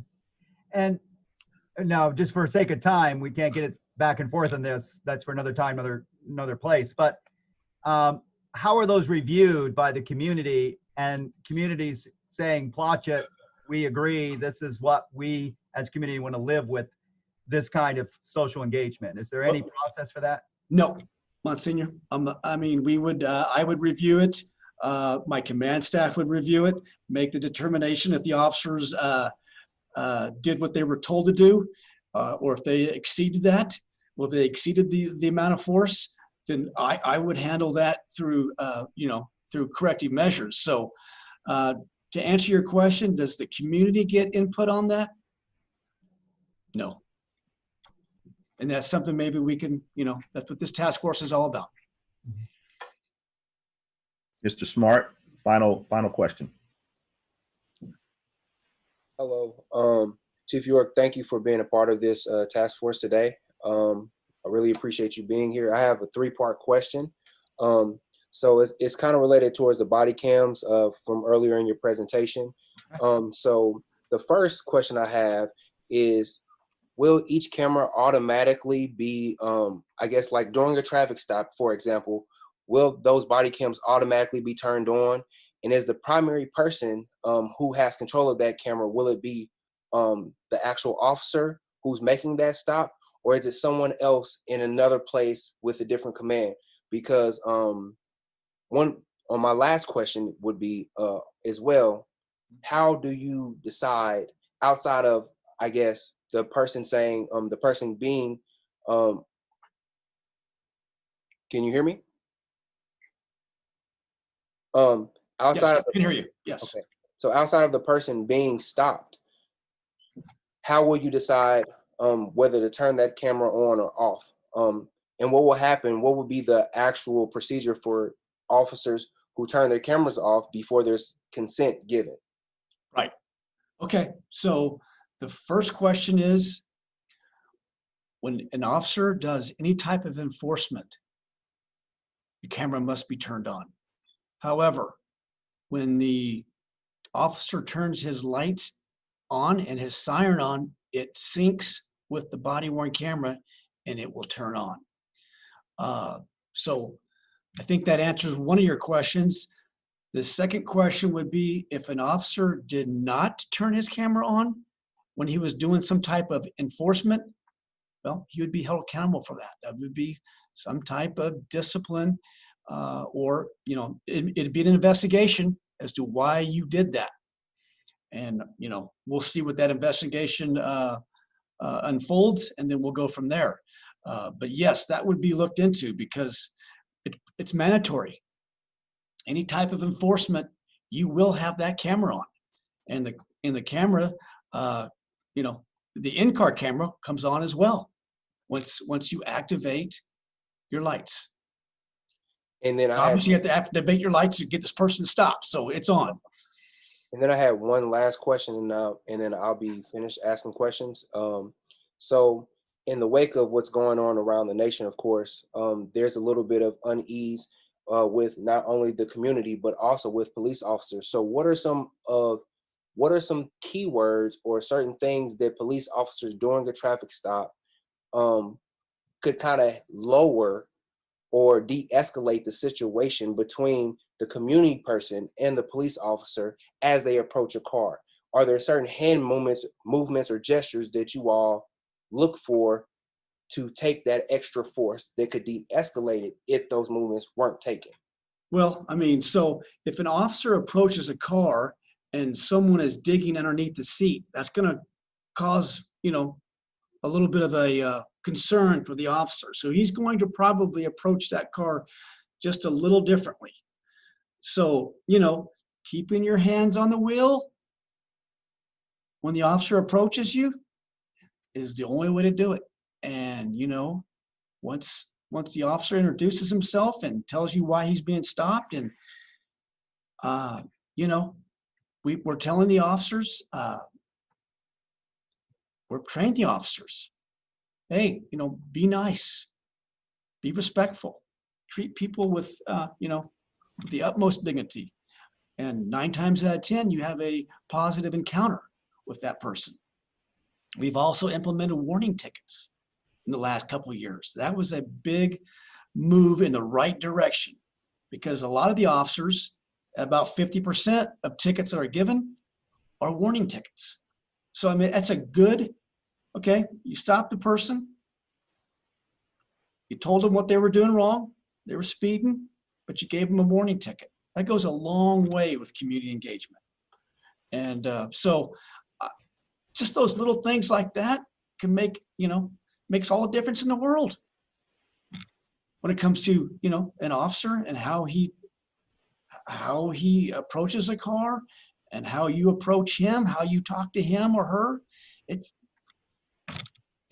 just, it's really not complicated, but for some reason, the certain people out there make it very complicated when it comes to how we do our job and what we have to do sometimes to perform and to do our job successfully. Thank you. Yep. Chief, I want to thank you for your presentation. Thank you for answering these tough questions, willingness to do so. I want to also appreciate District Attorney Dupree for his presentation as well, and for his time in answering questions as well. Mayor, I'll turn it over to you. If you have any, I can go over with regard to the website and whatnot again to make sure that everyone has access to that, and give the date for our next meeting as well. I think would be good. Let's see here. The links that you can find for this, if you're watching online, I think we had close to almost 100 people watching tonight, so we're glad to see that participation. But there are a couple of links: www.community-taskforce.org, www.community-taskforce.org, and then also you can email us at cprtaskforce@wicokck.org.